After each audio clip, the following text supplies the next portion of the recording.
So, being good TV people, there was a published schedule and a programme, so I've taken the points that were actually published in the conference programme, and we're going to address those questions one by one. So, if anyone wants to chime in, then it'll be good to kind of get some interaction. But these were the questions that you were promised in the programme, so I thought it was only fair that we started on these ones.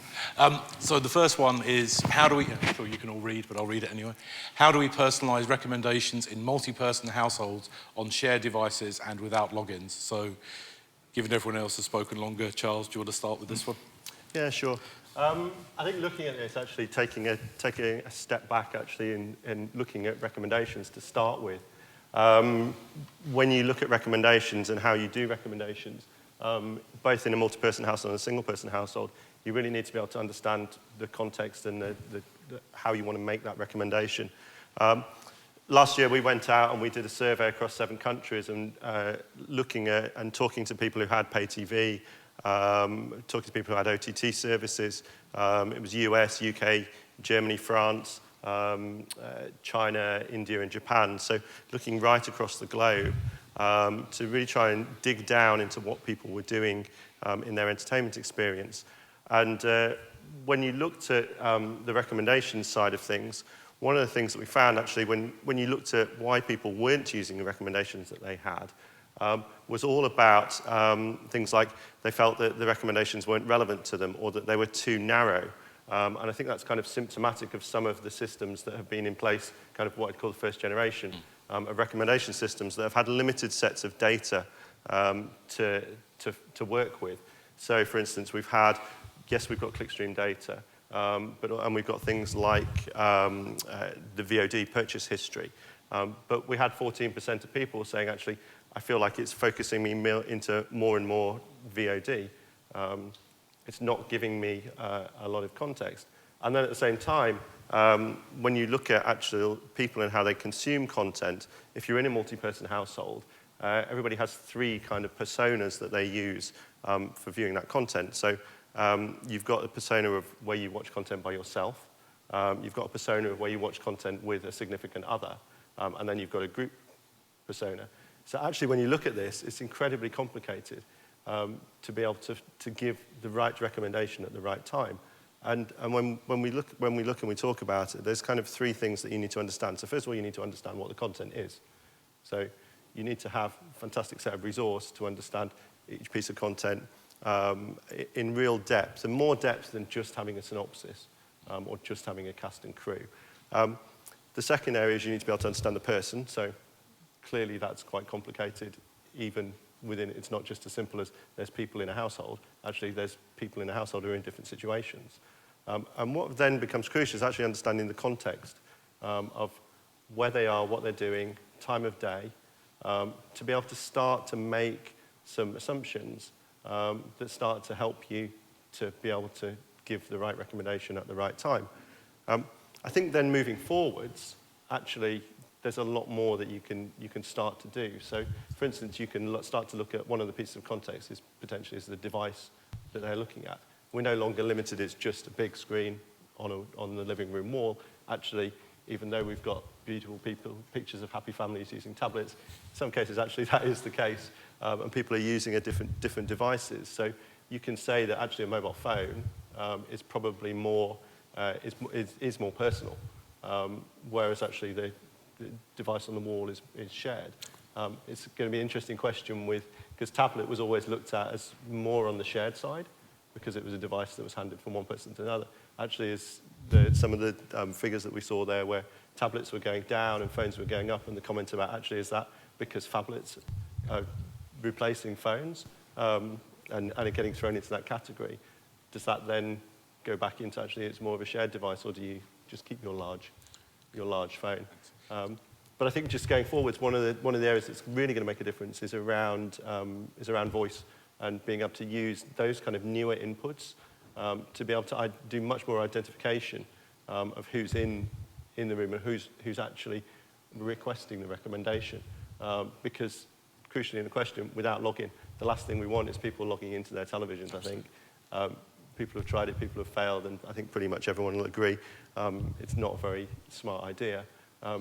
If you can speak and it identifies you, then that's great. And we've had HSBC recently announcing it for banking. If it's good, it's secure enough for your banking to identify you, then it's going to be easy enough to identify who's making the request.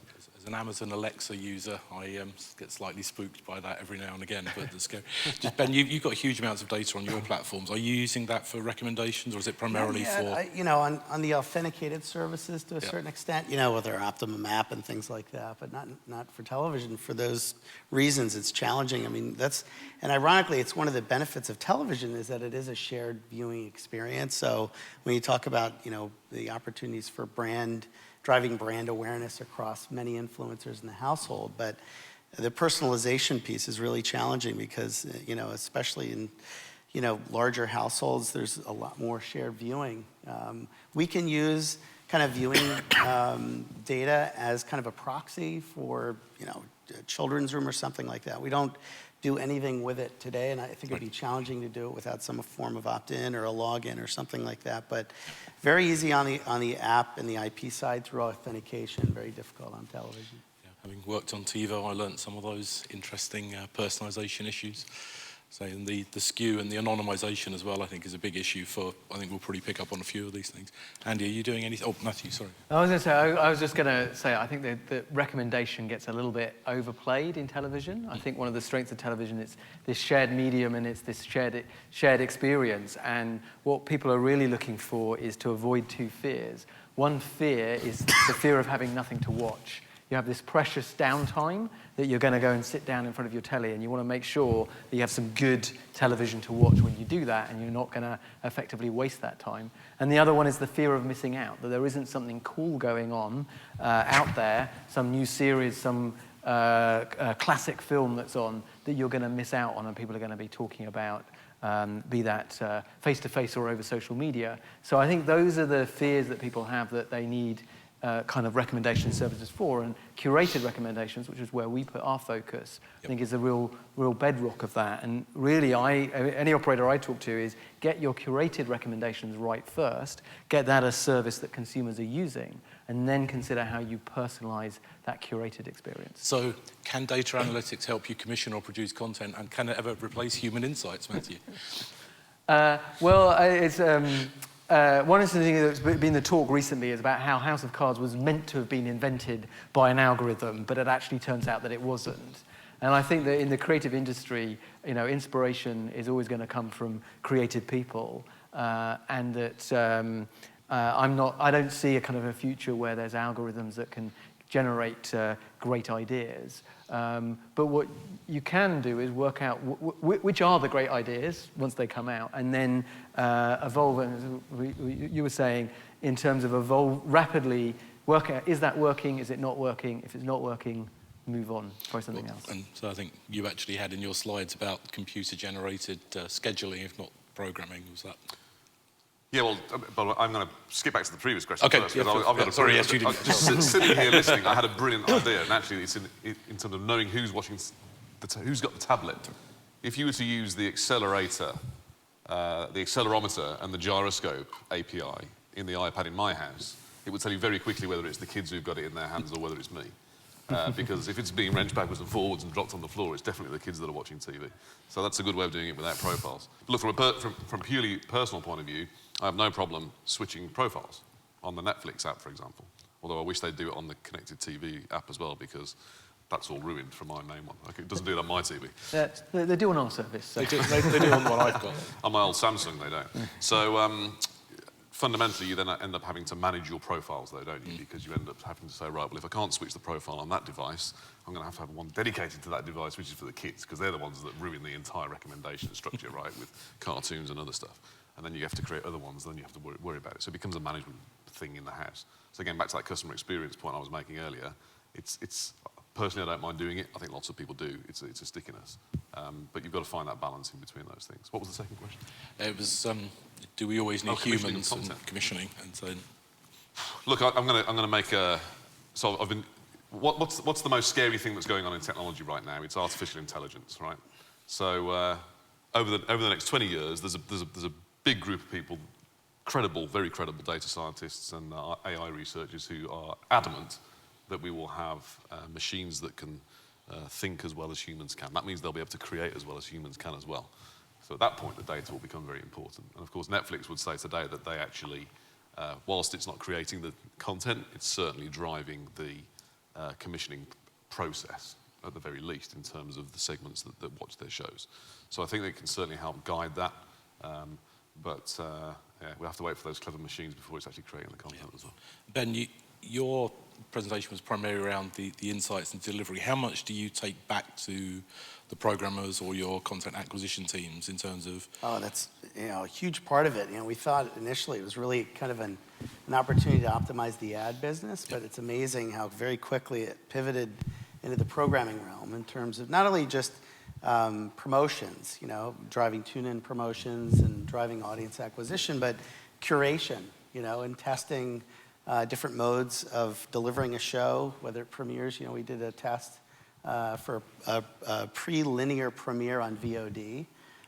So it debuted on VOD as a way to kind of drive early audience acquisition. So it was really interesting to see how incremental that was to kind of the conventional audience. So everything from the development of new shows early on, there's nothing that would replace a human being. I think the point about to what extent can machines create shows, I think they could certainly help optimize the development process and do it in a much more compressed and robust fashion. But the actual creative, it's just like what I talk about addressable. A targeted ad doesn't make the ad any better. And a bad ad is a bad ad, whether it's targeted or not. And so being able to really use data to understand the creative elements, I think it's more of an exercise in optimizing, not necessarily creating. Charles, do you have any thoughts? Yeah, no, I was just coming back to some of the points Matthew made. Is when we talk to people and those fears of actually not being able to find anything to watch. Well, a third of people actually say they can't find anything to watch and they regularly turn it off, which really, given that we're as an industry that has given people more and more options and the availability to essentially watch anything whenever they want, wherever they want, that's not a great situation to be in. But actually, when you start to try and find some of these things like that fear of missing out, actually starting to use a much wider set of data, so starting to introduce kind of knowledge graph-based systems that are looking outside of the limited world of the set-top box to start to bring in other factors is really important as we start to develop technology and start to move technology forwards to be able to actually provide what the customer wants when they want it. One thing, I haven't seen recommendation systems yet that have started taking weather feeds, news feeds to try and get the mood. We should talk more. The mood of the nation. But I wanted to just jump back to a point you made, which was about needing to manage your logins. And I think one issue we have is there is a fragmentation of content services, and however much we might fight that or encourage it, it's a future. And one thing the media industry as a whole needs to look at is actually how they tie those IDs together, to have a federated approach to your identity on your media devices. So as you move between them, there is a sharing of information within the commercial constraints, so that consumers can get the experience, the recommendations they want. I think we'll go slightly off piece, but I think that's an interesting topic to sort of pick up on, is the sharing of data between the silos and the different operators to do that. So, on most of the platforms, I think you said you'd Netflix, and is that on the set-top box, or is that bundled as part of the proposition? It's more just the content's loaded on the network. A consumer would go through the normal authentication process. Right. What's interesting, though, is with the growth of kind of these standalone programmer apps, we've been able to leverage our single authentication system, and that's what's used in the States. And we predominantly, CBS app or CNN app, you'd log in with your cable credentials, and it's kind of like an easy pass or kind of universal access. And the other effort that's happening is kind of these Wi-Fi peering relationships. So as you travel from one geography to the next, the top cable systems in the States have interlinked their Wi-Fi authentication. So if I'm on my Wi-Fi network in Cablevision and I'm going to the city, it'll automatically pass me, and I can, in essence, use my same credentials. So it's Wi-Fi roaming, effectively. The same but it's all rooted in that same subscriber ID. And I think that over time could be something really leverageable, because it's not just, television services that we're connected to. I mean, now with our broadband and Wi-Fi network, I mean, we're connected to every device, predominantly in the home and out of the home. So the ability of using kind of a single ID and a privacy compliant basis for sharing that through tokens, I think is a really good kind of asset that we could leverage. So in a world where Cablevision knows what ads you've seen and then which aisle of the supermarket you're currently in. At an aggregated level, maybe. But the notion of sequence, everyone in advertising gets hung up on frequency, but it's amazing just understanding the sequence of consumption on television, moving to mobile, and mobile within the home and out of the home. You could really help drive better narrative with advertising. So we talk a lot about increasing the relevance based on what you know of the audience. The context and the mode by which they're consuming content is also another thing that I don't think could be overshadowed. I think that's kind of jumped us. If you're okay, we'll jump around, but I think a single sign-on or a single log-on kind of brings us to what data, if any, can Google and Facebook use, for example, for B2B and B2C, because probably most people in this room have an identity with one or other of those companies that could provide a single sign-on. How, that would mean all of the data from all of those different applications and service providers, from your services, from your products, routing and transiting via those providers. How would you see that work out? Start with Andy, maybe. Well, I don't think it necessarily has to transit via those providers. I mean, the notion of a sort of open auth, shared login service can pass. It can authenticate you and pass credentials back. And typically you get some kind of warning about what keys to the castle you're giving away here. Is it going to be able to just access your profile or post on your behalf and all that sort of thing? So I think clearly what they do get is a control point. They get a point at which they can then change their policies around that in that regard very easily, and that may not be in the interests of you as a broadcaster or as a cable operator or whatever is your business, 5 years down the line. So I think there's a need to think carefully about that. It is surprising to me that the industry has never really got together in this regard and managed to. I'm not sure we've even really tried. It's not like we've tried and it's failed because of competing interests. It just seems to have not quite got there. Whereas in the US, clearly with TV Everywhere initiative, and it is all linked to your cable subscription, that drove a huge amount of the architecture of how that should work. But it's got to be a good idea that in the TV distribution side of the business, whichever element of that chain that you're in, that there is some kind of shared and collaborative approach to this. Which form are we going to do that under? So Matthew, you're in free TV, so subscription free, but you so carry the services. I think it's very important for free-to-air, in order to compete against pay TV operators, to kind of really get their act together in how they federate those IDs together and try and break down some of the silos that are being created by all of these separate Who are your shareholders, players. just for the non-UK audience? So BBC and ITV would be our shareholders, but I think it applies to the whole of the free-to-air ecosystem to work well together. But I mean, it's sort of a leading question, but basically there still isn't, even your joint shareholders don't give you a single sign-on. Yeah, but I think it's very early days. I mean, in terms of, if you look at BBC and ITV, on the TV interface, they've not been providing a way to personalize that through an ID system. But now we're seeing through MyBBC and I forget what ITV calls their system, they're now beginning to get to that first step of personalizing the on-demand experience. They're still too separate. And so, it's very early days for them. So I wouldn't be critical of things not having happened yet.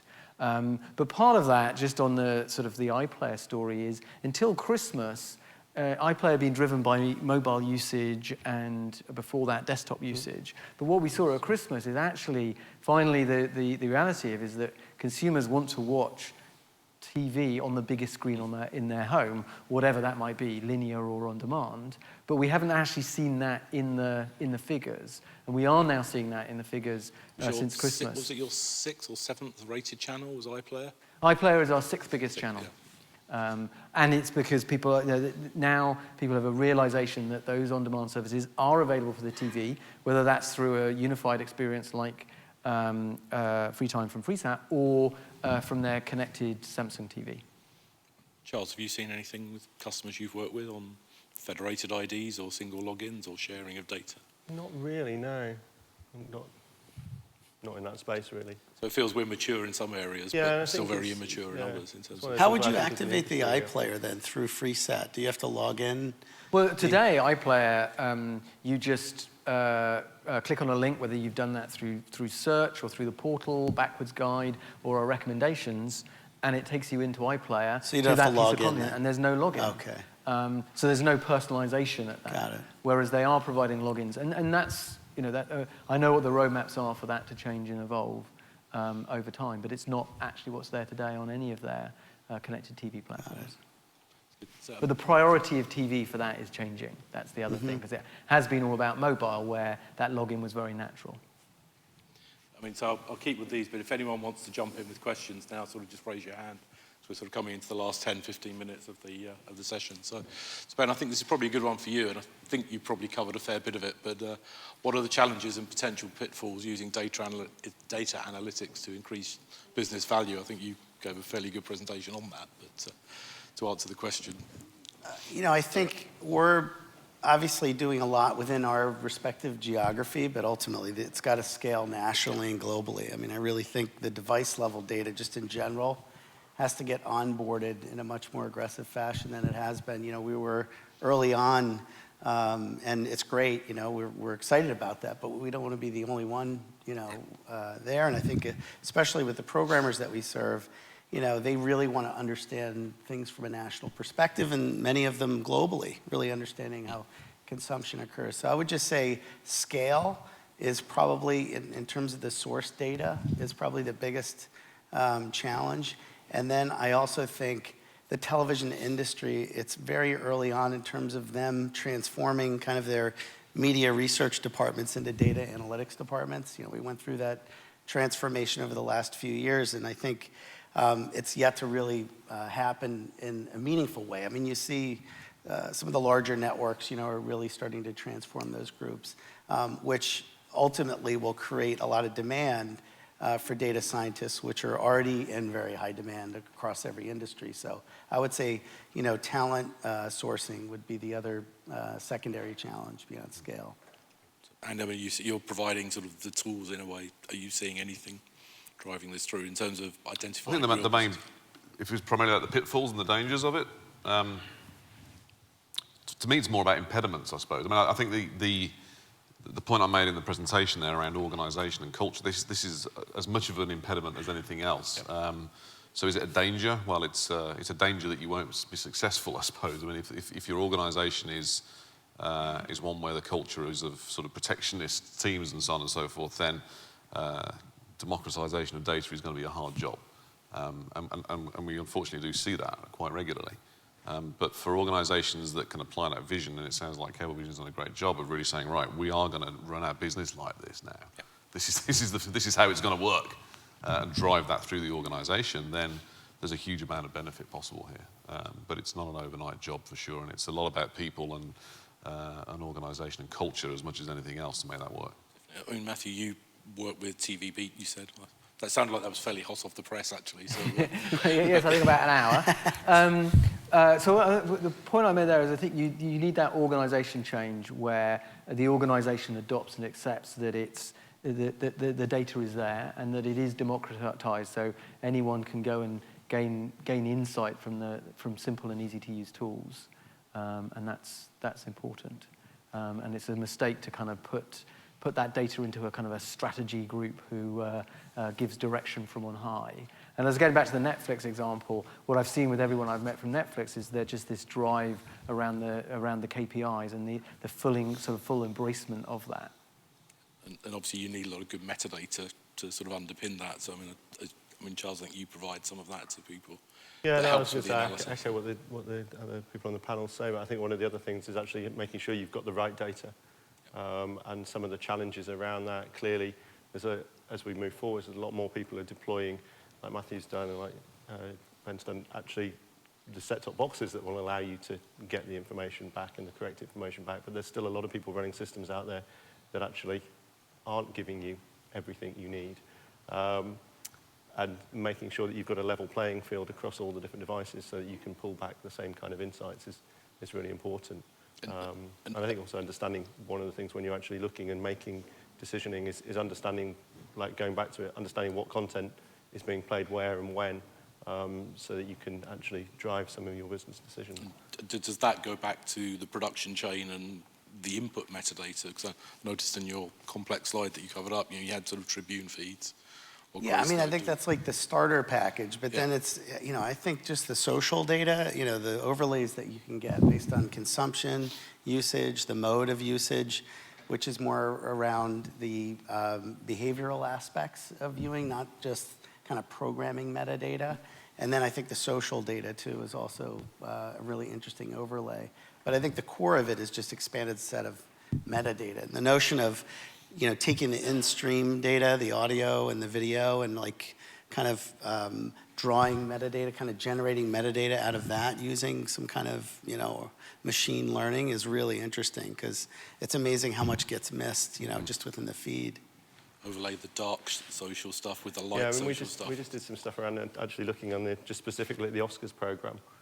It's very similar to what you guys showed around some of the other programming as to what happened during that show. And you could see very clearly that every single ad break, they lost 3.5% of the audience, which is pretty, given that you guys have ad breaks every 15 minutes, it's quite Depends on the network. But actually where Chris Rock and bringing in kind of like the social data, looking at what was going on outside using our knowledge graph, actually where Chris Rock really, not Chris Rock, was it Chris Rock? Yeah, Chris Rock, the host. I'm saying Chris Rock, and I'm thinking it wasn't Chris. Where he actually trended highest was at the point where he was helping the Girl Scouts sell the cookies. That was the piece that got the most interaction, and more than any of the other pieces. And actually, when you looked at it as well, kind of by the time you got to the end of the program, only 30% of the people who'd started to watch it were still. You think being a stand-up comedian, some of his jokes would have hit a high note, but bring on the Girl Scouts. He made him $65,000, didn't he? Yeah. I'm just aware of time now. I want to throw, it's kind of, we've lost a few people already, so just throw out to the audience for questions, Q&A. We didn't do any during some of the presentations, and any general questions from the audience? Well done. Yeah, there's one down here if someone's,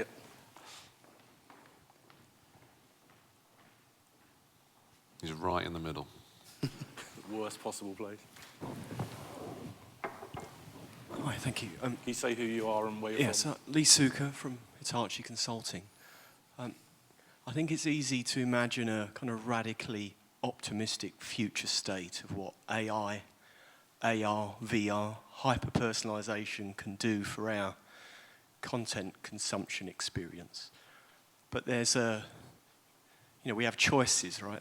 There's a tempo to innovation, which is good for the economy, us as consumers, the ecosystem. What do you think that pace over the next 5 years, say? I'll happily offer a very personal perspective on that. I don't think our customer experience, back to my theme, as subscribers of telcos, ISPs, whether it's your cable company, wherever it is, universally, unfortunately, we have to just face up to this. Any customer survey ranks these industries pretty low in terms of customer satisfaction, right? We have to be face up to this, and we have to start addressing it. So from a purely personal perspective, I would advocate significantly increased focus on those areas, and in the context of this conversation as well, I think it's pretty shameful that as organisations we all still face those surveys year on year, and we're still ranked below the retailers and even the estate agents in some cases. So I mean, it's we have to face up to that, and we have to tackle it. It's untenable longer term. If we don't tackle that in the broadcast, cable, telco, satellite side of the industry, then the pure internet players will out-innovate and will out-compete, and it will be a different world much faster than you can possibly imagine. So I think there's a lot of incumbent sort of power and let's say benefits to the traditional model that is showing longevity way beyond where we were talking earlier about when these conferences started and the original connected TV conferences. The OTT world was going to decimate the broadcast industry, and clearly that's not the case. But the incumbency and the business models that have allowed us to absorb that technology and move it forwards doesn't last forever, right? And so we've got to get on top of that problem. So, I mean, Matthew, you represent PSBs and the new platforms. So what's your view on that? Well, I think just 5 years is too short a time frame to see nearly any level of change. And the change that may come to television is going to be a long way out. Although I think the iPad's still less than 5 years old, just roughly. But what percentage of viewing is on an iPad? So people get very excited about it, but those numbers are not significant and haven't worn away viewing of live TV on the big screen in any significant number. And I think that linear TV has a very healthy future to it, and in fact, linear TV for big channels has a healthy future. I think if you sat down with a bunch of school kids and actually asked them to design the television of the future, it would have big linear TV channels in it. I think in the longer tail, that's where the on demand will slowly creep up and consume that linear experience. But we need to make sure there's ways that people have of discovering that content, because today people are very comfortable with a 200 channel, 300 channel lineup and surfing through that and finding what they want from it. Up and up, yeah. Yeah, they keep going up. Up and up and up and up, keep going up. Everyone's got one takeaway, isn't it? And they're very comfortable with that. They find stuff that way. But as we transform that into something different, we're going to need better forms of content discovery to support it. Ben? I would just say, in the States, I think the biggest change will be just the conversion to IP. So, it could be the signal could be delivered to, a big screen, but, moving away from QAM or broadcast-based distribution to IP. And then when it's on IP, the ability to kind of do rapid development and test and learn is just so much better than kind of the legacy systems. I think that's when I've been, between, broadcast delivery and, these set-top boxes that really haven't, grown to the extent that they need to. Now everything's shifting to the cloud, kind of lessens the need of having a lot of processing power on the device, but it does necessitate IP. So I would say for the next 5 years, this evolution, everything on IP, on a singular network, and then once it's on a singular network, your ability to use all the connected device activity to really deliver a better service will be there. Yeah, and I mean, looking at a kind of like 5-year time frame, and from a discovery point of view, I think one of the big changes is actually we're going to see an awful lot more of using voice as the input, because from a discovery point of view, it really simplifies things. At the moment, if you want to try and sit down and say, show me a good comedy from the 80s, trying to find that going through a menu system you might as well give up. If you can just say it, and the system understands you, and you can have a conversation with the system, which is very much where we're focused. It's not just play this, play that, look for this actor. Actually, if you can express the way that you'd express around the water cooler, the way you'd express to somebody else, and the system understands you and gives you back the results, then I think we'll see a massive improvement in that. And going back, all of that work that's going into AI, there's an awful lot of work of that AI work going into voice recognition and understanding of what people are saying. So I think we're going to see a real step change there as well. Did that answer it? And are there any more questions? Everyone, just the question is, can we go? If that's it, then I think we've got 12 seconds to We've go. got 12 seconds. Oh my gosh. I think we'll spare them the 12 seconds. We've got 7 seconds to thank the panel and thank everyone. Thank you. Thank you.